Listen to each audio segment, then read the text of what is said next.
Bienvenidas y bienvenidos a esta exploración conjunta. Hoy nos adentramos en un panorama financiero y político que está, francamente, bastante agitado. Sí, la verdad que sí. Movidito. Tenemos sobre la mesa análisis recientes que van desde la siempre volátil arena de las criptomonedas, pasando por las crecientes tensiones políticas con impacto económico en Argentina y Estados Unidos, y también una mirada hacia el potencial de China y algunos avances tecnológicos clave. Nuestra misión hoy es desenredar estos hilos, entender no solo qué está pasando, sino por qué. Conectar las causas detrás de los movimientos, abruptos del mercado y descifrar las posibles consecuencias de las decisiones políticas que estamos viendo. Queremos ir un poco más allá de los titulares. Exacto. Buscar las conexiones. Y un buen punto de partida es el mundo cripto, que nos dio un susto o una oportunidad, según se mire hace muy poco. Háblanos de ese flash crash en Bitcoin. Sí. Ver caer $4,000 en cuestión de minutos es algo que siempre llama la atención. La teoría principal apunta a una venta masiva, ¿verdad? Unos 24,000 bitcoins vendidos por una llamada mano fuerte. Exacto. Esa es la causa inmediata que se maneja. Pero es fascinante mirar más allá del número en sí. Esta venta, aunque impactante por su velocidad y tamaño, se interpreta en los análisis más como una rotación estratégica de capital. Ok. Por parte de un gran jugador, que como una señal de pánico o de abandono del mercado a largo plazo. Lo que sí desencadenó, de forma casi instantánea, fue una cascada de liquidaciones forzadas. Te refieres a las posiciones apalancadas en futuro, ¿cierto? Eso que llaman capitulación. Precisamente. Imagina a muchos inversores que habían apostado a la subida del precio utilizando dinero prestado. Eso es el apalancamiento. Claro. Cuando el precio cae bruscamente por esa venta masiva, sus posiciones entran en pérdida rápidamente y las plataformas, les obligan a vender para cubrirse. Esto crea una especie de bola de nieve, más ventas forzadas que empujan el precio aún más abajo. Es una limpieza, violenta de posiciones especulativas, a menudo sobreapalancadas. Entendido el mecanismo. Ahora, la gran pregunta que surge es, ¿esta limpieza, por dolorosa que sea, podría ser una señal constructiva? Algunos análisis sugieren que podría indicar que el mercado está purgando excesos y quizás acercándose a un suelo. ¿Es una lectura demasiado optimista? No necesariamente optimista, pero sí una interpretación posible basada en patrones históricos y en el contexto actual. A pesar de la sacudida, los factores macroeconómicos que venían apoyando una tendencia alcista a mediano plazo no han desaparecido. De hecho, podrían estar reforzándose. Esta purga de apalancamiento excesivo, aunque brutal, a veces es vista como un paso necesario para construir una base más sólida para la siguiente fase alcista. Podría, como mencionan las fuentes, abrir una ventana de compra para inversores con horizontes más largos. Claro. Que buscan acumular en momentos de miedo. Y aquí es clave conectar con el contexto macro, especialmente con lo que se escuchó desde la Reserva Federal en Jackson Hole. Parece que el tono está cambiando un poco. Definitivamente. El discurso de Jerome Powell marcó un matiz importante. Aunque la inflación sigue siendo una preocupación, el foco parece estar desplazándose hacia los riesgos para el crecimiento económico y el posible aumento del desempleo. O sea, ya no es solo la inflación. Exacto. La narrativa dominante ya no es solo combatir la inflación a toda costa. Como resultado, el mercado ahora asigna una probabilidad muy alta a un recorte de tasas de interés, probablemente de 0.25 puntos en la reunión de la Fed de septiembre. Un recorte de tasas. Eso históricamente es música para los oídos de los activos de riesgo, ¿no? Menor costo del dinero, más liquidez buscando rendimiento fuera de los activos más seguros. ¿Sigue siendo tan potente ese efecto para las criptomonedas, incluso con su volatilidad inherente? Absolutamente. Se sigue considerando un catalizador muy alcista. Y lo interesante aquí es, ¿por qué sigue siendo tan potente para cripto?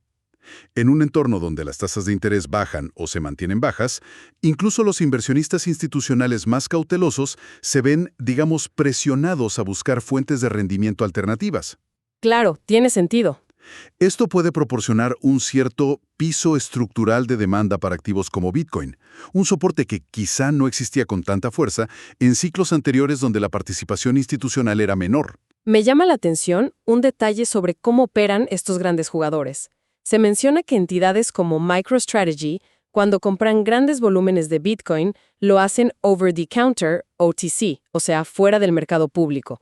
¿Puedes explicar por qué eso es relevante y cómo contrasta con esta venta masiva que sí vimos impactar el precio? Es una distinción crucial, sí.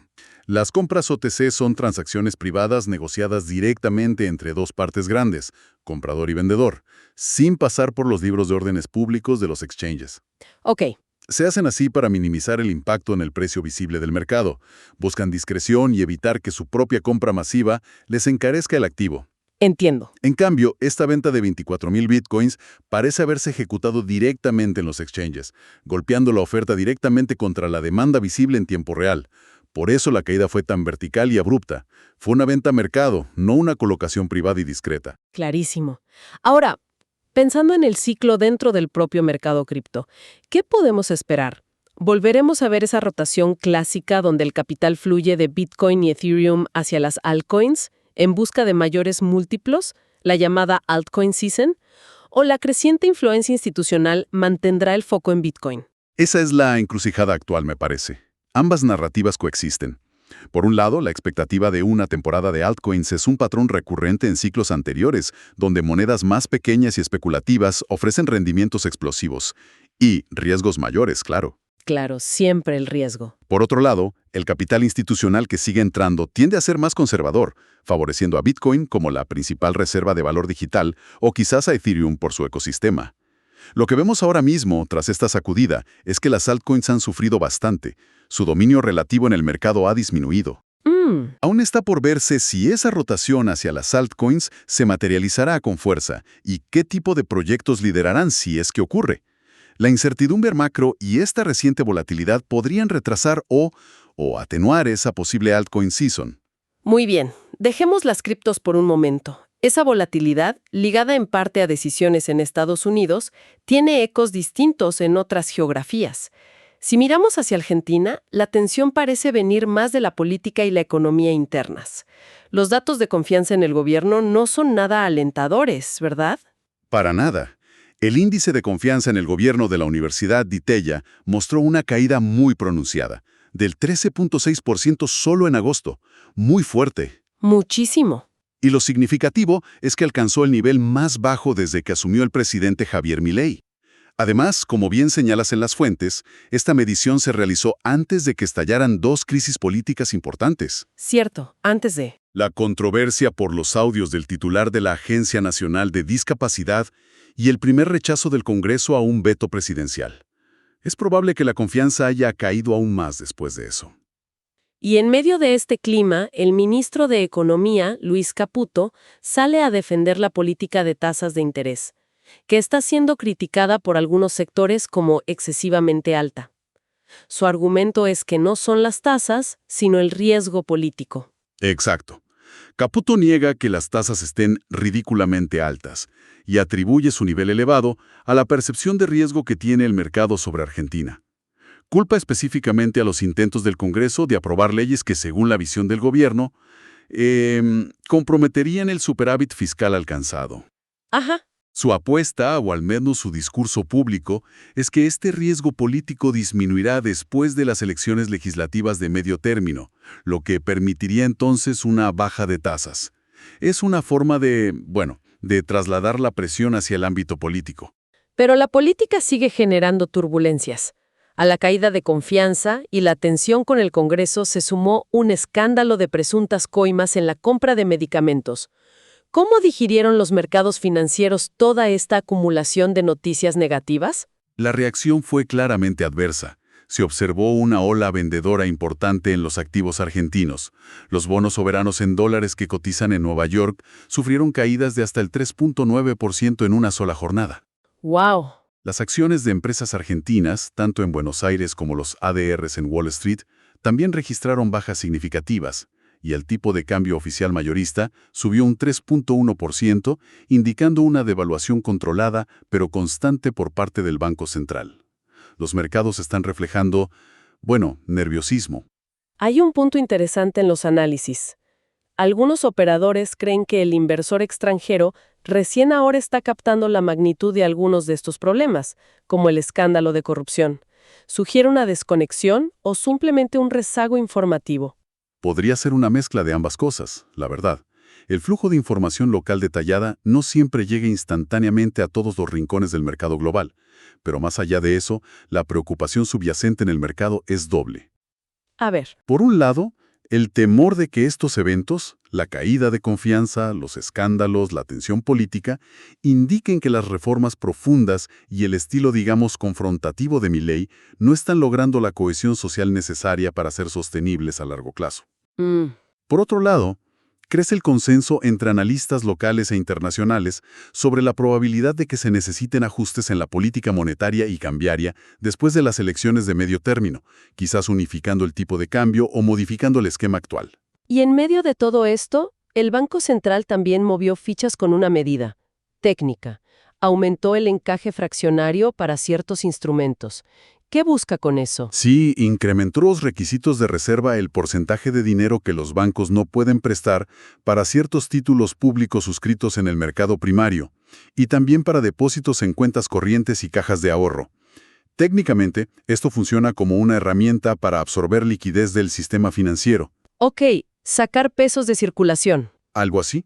Puede tener varios objetivos simultáneos: intentar contener presiones inflacionarias latentes, reducir la cantidad de pesos disponibles que podrían ir a presionar sobre el dólar, o simplemente regular los flujos dentro del propio sistema bancario. Es una señal de que el central está atento y usando sus herramientas, aunque su impacto directo puede ser, limitado en el contexto actual. A pesar de este panorama complejo, la postura del presidente Milei parece ser de total confianza en su plan económico de fondo, casi desafiante ante la volatilidad de corto plazo. Hay una cita que lo refleja muy bien. Sí, la cita es muy reveladora de su mentalidad y estrategia. No me importa todo el daño que puedan hacer de acá al 7 de septiembre o 26 de octubre. Si di vuelta al déficit fiscal de 123 años en un mes, ¿ustedes creen que me voy a preocupar por lo que me van a hacer durante 2 meses? Fuerte. Es una declaración fuerte, sí. Subraya su prioridad absoluta en el ancla fiscal, considerando la volatilidad política y de mercado como un ruido secundario frente a lo que él ve como un logro histórico y fundamental. Apuesta a que los resultados económicos terminarán validando su gestión más allá de las turbulencias presentes. Y hablando de riesgo político que impacta mercados, lo de Argentina es un claro ejemplo local, pero vimos algo con repercusiones potencialmente más globales sucediendo en Estados Unidos recientemente. Si te gusta, dale like y suscríbete, por favor. Me refiero al intento del presidente Donald Trump de destituir a Lisa Cook, una gobernadora de la Reserva Federal.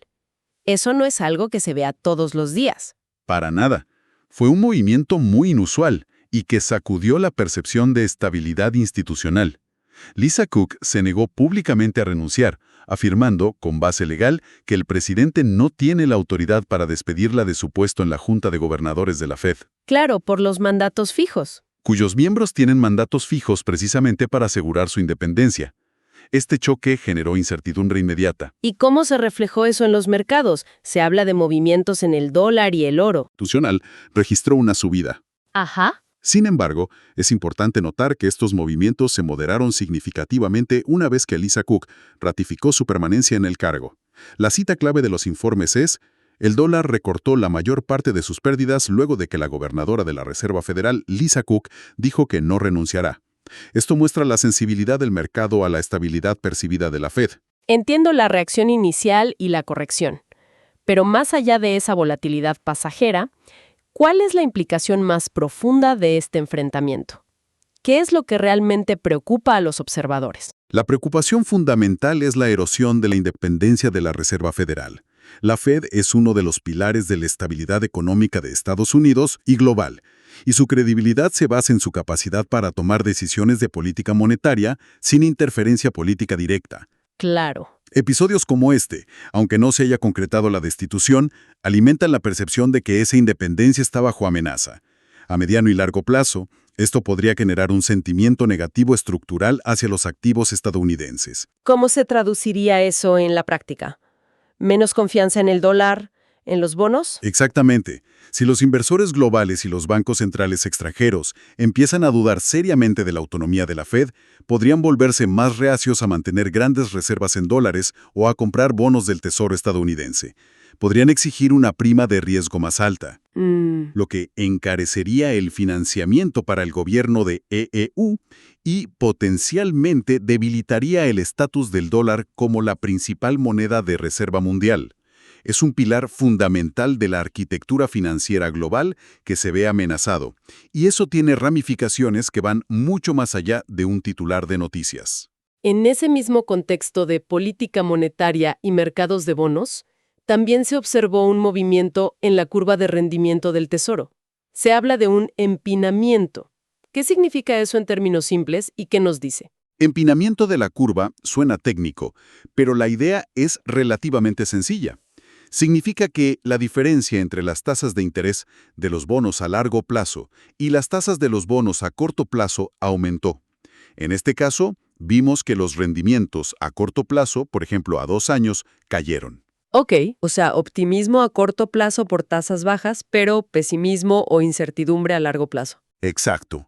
Esa subida en los rendimientos largos sugiere que los inversores están preocupados por la inflación futura si la política monetaria se vuelve demasiado laxa, o por la sostenibilidad fiscal a largo plazo, o quizás por la propia inestabilidad institucional que venimos comentando. Entiendo. Piden una mayor compensación por prestar dinero al gobierno a muy largo plazo. Así que la curva nos manda una señal mixta, alivio esperado a corto plazo, pero nerviosismo sobre el futuro. Y para añadir más leña a ese fuego de tensión institucional, se reporta que el Departamento de Justicia planea investigar a la misma Lisa Cook por un asunto antiguo de presunto fraude hipotecario. Efectivamente, independientemente de los méritos legales que pueda tener o no esa investigación, el momento del anuncio, justo en medio de este choque con la presidencia, se interpreta inevitablemente en clave política. Claro, el timing. Se enmarca en lo que algunos análisis describen como una estrategia más amplia de la administración Trump para utilizar herramientas legales contra figuras percibidas como opositoras o no alineadas, ya sean políticas o institucionales. Esto, por supuesto, eleva aún más la polarización y la percepción de que las instituciones están siendo utilizadas como armas políticas. Un panorama ciertamente complejo en lo político y económico. Pero para no cerrar con una nota tan tensa, demos un vistazo rápido a un par de noticias más constructivas o con visión de futuro. Una del ámbito tecnológico y otra sobre las perspectivas para China. ¿Qué destacamos ahí? En el frente tecnológico hay una alianza interesante entre dos gigantes, IBM y AMD. Anunciaron que colaborarán para desarrollar arquitecturas informáticas de próxima generación. Lo más llamativo es que planean combinar la experiencia pionera de IBM en computación cuántica ¡Wow! con la potencia de los chips de alto rendimiento de AMD. Es una apuesta fuerte por lo que podría ser la siguiente revolución en el procesamiento de datos, abordando problemas hoy intratables. Suena a ciencia ficción haciéndose realidad. Y cambiando radicalmente de tema, pero también mirando hacia adelante, parece haber un optimismo técnico considerable en torno al mercado de acciones chino. Sí, los análisis técnicos están marcando señales muy positivas para China. Se menciona que el índice de Shanghái está logrando romper al alza una figura gráfica triangular descrita como enorme, que venía formándose durante mucho tiempo. Ajá. Técnicamente, esto suele interpretarse como el final de un periodo de indecisión y el posible inicio de una tendencia alcista sostenida. Además, se ha formado un gran cruce dorado semanal, otro indicador técnico que cruza medias móviles de precios y que muchos operadores consideran una señal alcista muy potente a largo plazo. ¿Y este optimismo técnico se ve respaldado por alguna proyección de bancos de inversión importantes? Sí. Las fuentes citan específicamente a JP Morgan Chase. Sus analistas han publicado proyecciones bastante ambiciosas. Ven un potencial de subida del 35% para el índice MSCI China, que incluye empresas chinas cotizadas internacionalmente, y del 24% para el índice CSI 300, las principales empresas de Shanghái y Shenzhen, de aquí a finales de 2026. Nada mal. Obviamente son proyecciones sujetas a muchos factores, pero reflejan un cambio de sentimiento notable y un optimismo renovado sobre las perspectivas económicas y bursátiles de China tras un periodo más difícil. Bien, hemos cubierto bastante terreno hoy. Desde la montaña rusa cripto, muy sensible a la liquidez global y a movimientos de grandes jugadores, hasta la delicada situación argentina donde la política interna sacude la economía. Ujú. Pasamos por el significativo choque institucional en Estados Unidos y sus posibles ecos globales en la confianza hacia el dólar y la Fed. Y cerramos con destellos de futuro en la tecnología cuántica y un renovado optimismo técnico sobre China. Lo que queda claro es la intrincada red de conexiones. Una palabra de Jerome Powell en Wyoming puede mover miles de millones en activos digitales. La política local en Buenos Aires impacta el apetito por el riesgo global. Y la percepción sobre la independencia de una institución en Washington puede alterar cálculos estratégicos en Beijing o Frankfurt. Todo está, Muy interconectado. sí, y la velocidad a la que los mercados procesan y a veces sobrereaccionan a esta información es cada vez mayor. Definitivamente. Y quizás eso nos deja con una reflexión final. Hemos hablado mucho de la tensión sobre la independencia de bancos centrales, de la volatilidad política impactando mercados, no solo en economías emergentes, sino también en el corazón de las desarrolladas. Deberíamos empezar a reconsiderar cómo medimos el riesgo país o la estabilidad institucional. Es una buena pregunta. Tal vez las viejas reglas sobre qué economías se consideran seguras están empezando a difuminarse y la estabilidad política interna se está volviendo un factor tan crítico como los balances fiscales, incluso en los países más grandes. Están cambiando las bases de la confianza financiera global. Da para pensar, ¿no? Una pregunta abierta para seguir pensando. Gracias por acompañarnos en este análisis a fondo. Hasta la próxima. Esto fue todo por hoy en Brújula Bursátil, tu guía en el mundo de las finanzas y las inversiones. Si te gustó este análisis, no olvides suscribirte, dejar tu like y compartirlo.